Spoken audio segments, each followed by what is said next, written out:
A gente buscou avaliar o peptídeo numa circunstância um pouco diferente, que seria a doença coronariana instável. Então, o título do nosso trabalho é o peptídeo natriurético tipo B como preditor de mortalidade a longo prazo em pacientes com síndrome coronariana aguda sem supra de nível de segmento ST.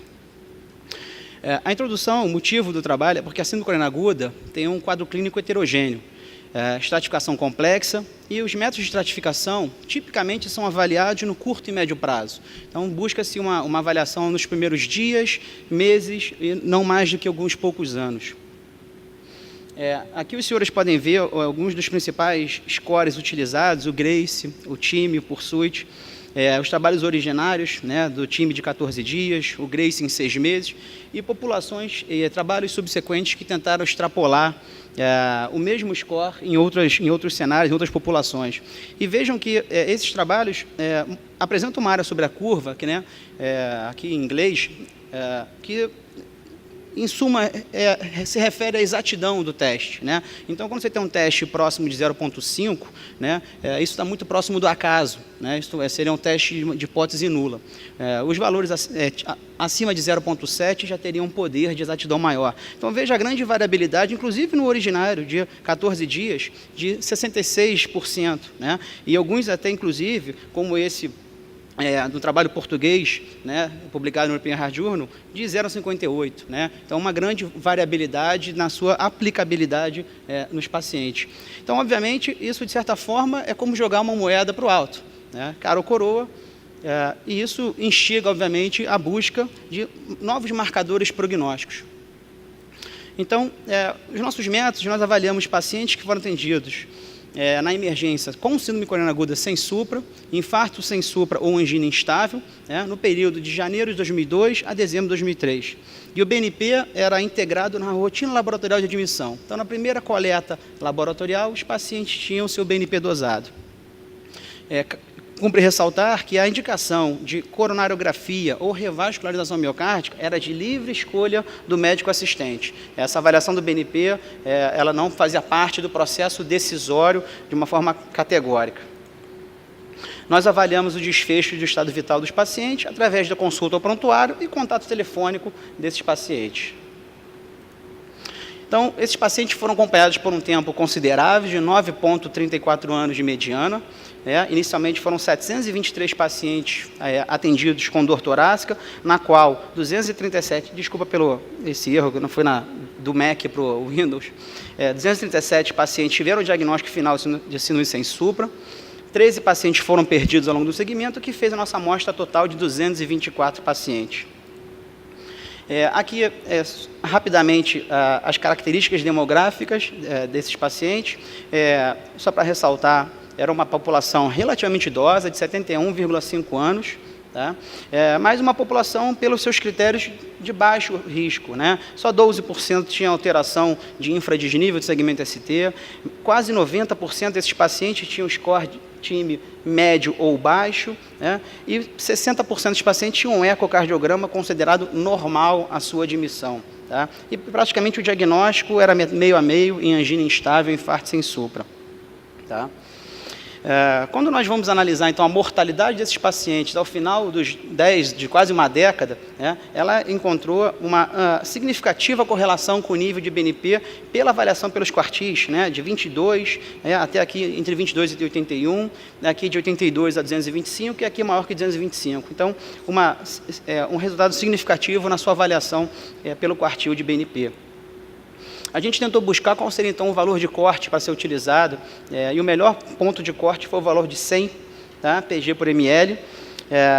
Isso conferiu uma área sobre a curva de 0,78, com uma sensibilidade de 75, a mesma coisa para a especificidade, um valor preditivo de 64 e um valor preditivo negativo de 82.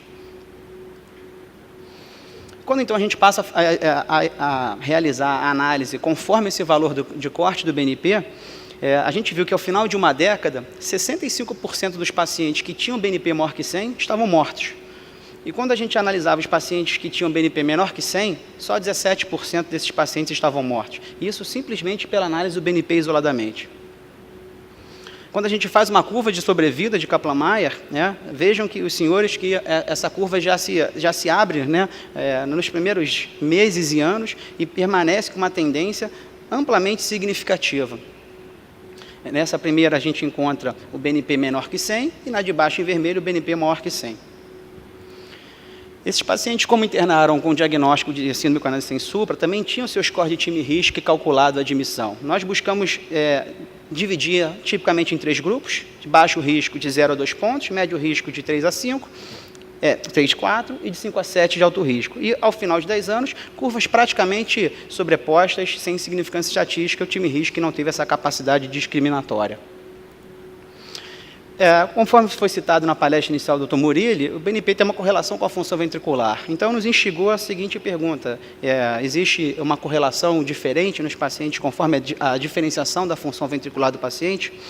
E vejam que, tanto nos pacientes que tinham um ecocardiograma de admissão normal, quanto naqueles pacientes que tinham um ecocardiograma de admissão anormal, e considera-se anormal a presença de disfunção ventricular ou alteração segmentar, ela manteve poder estatístico nos 2 grupos de pacientes, independente, então, da função ventricular do paciente.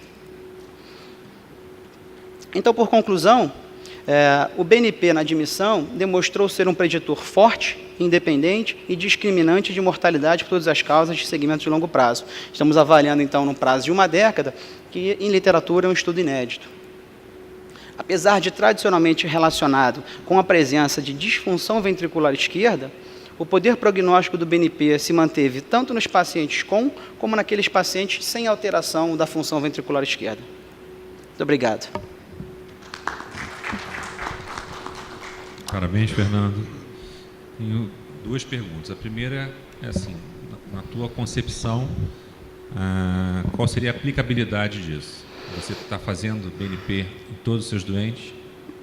A aplicabilidade principal é você tentar diferenciar através de uma dosagem matemática se esse paciente é um paciente de alto ou baixo risco. Os scores não têm tido ainda essa capacidade de predizer a longo prazo, a gente tem pouca evidência quanto a isso, então, eventualmente, inclusive um paciente vindo da nossa população, que tipicamente é uma população, apesar de idosa, mas de baixo risco, veja que a capacidade de BNP diferenciou aqueles que iriam morrer. Então, isso suscita a seguinte hipótese: será que nós deveríamos tratar esse paciente diferente? Então, um paciente que chega ao hospital com critérios de baixo risco, aparentemente sendo um paciente de baixo risco, mas que já se apresenta com BNP alterado, será que esse paciente mereça um tratamento diferenciado ou até mais invasivo? Porque isso é uma resposta que nós não temos, é simplesmente uma geração de hipótese. Nós temos outros resultados desse trabalho que foi mais amplo, que houve uma correlata, uma grande correlação, por exemplo, com outras variáveis de prognósticos, como a função ventricular, como a disfunção renal, o próprio diagnóstico, a elevação, a positividade do marcador de troponina. Então, eventualmente, você ter uma capacidade de dosar uma substância e facilita, inclusive, o médico à beira de leito de não precisar fazer um cálculo matemático de um score Grace e time que são validados e extremamente importantes, mas eventualmente é um dado adicional na diferenciação de quem possa se beneficiar de uma abordagem diferente. Eventualmente, se o seu paciente tem um BNP alto e de baixo risco, você sabe que 65% deles vão morrer daqui a 10 anos, talvez nós olhamos com outros olhos. E que momento você dosaria? Na admissão. Na admissão. Na admissão. Certo. E aquele dado que você mostrou do time risco, você esperava encontrar alguma diferença ali? Porque o time risco não foi planejado para 10 anos. Isso é uma... Os scores foram elaborados para o time para 14 e Grace para 6 meses. Isso. Obviamente que a ciência, a classe médica busca, com uma população envelhecendo, a gente tem que estender isso, porque 14 dias é muito pouco para saber se o paciente está vivo. Acho que você tem que ter uma avaliação além. Então, você precisa ter dados adicionais de mais longo prazo do que simplesmente uma avaliação de mortalidade intra-hospitalar. Porque o paciente não morreu no hospital, mas morreu 30 dias depois da alta, eu acho que isso indifere se o score é bom ou se é ruim. Eu acho que tem que ter uma avaliação de mais longo prazo do que simplesmente uma análise pequena.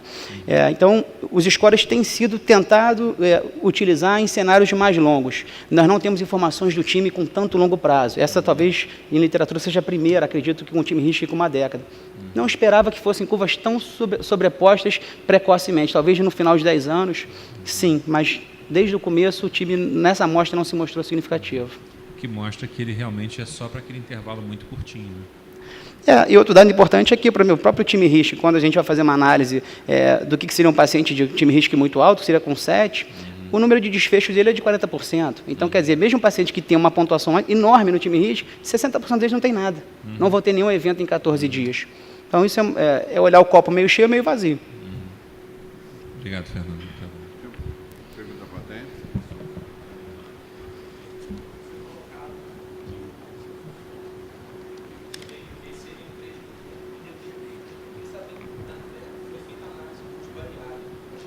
Isso.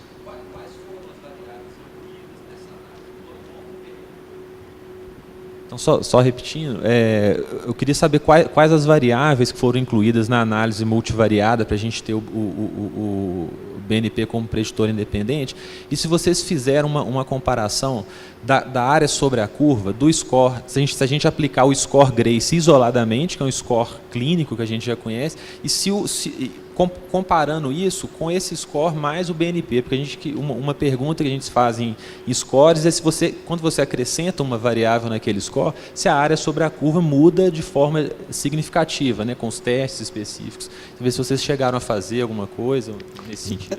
Na sua primeira pergunta de fatores, ele foi, na análise multivariada, foi um preditor independente. E ele foi comparado, e basicamente, aquelas que se mostraram, que se tiveram também prognóstico, a análise independente foi a própria idade, maior que 72 anos, e a disfunção renal, e o clínico de creatinina. Então, esses foram os marcadores prognósticos na avaliação de uma década. Para nossa surpresa, a troponina não foi o marcador prognóstico independente que nós esperávamos que fosse. Nós não usávamos, naquela época, a ultrassensível, que hoje tem uma série de discussões sobre a sua aplicabilidade, enfim, não vou entrar nesse mérito. Em relação à segunda pergunta, nós não buscamos avaliar o que o BNP agrega ao time RISC. Não foi esse o intuito do trabalho.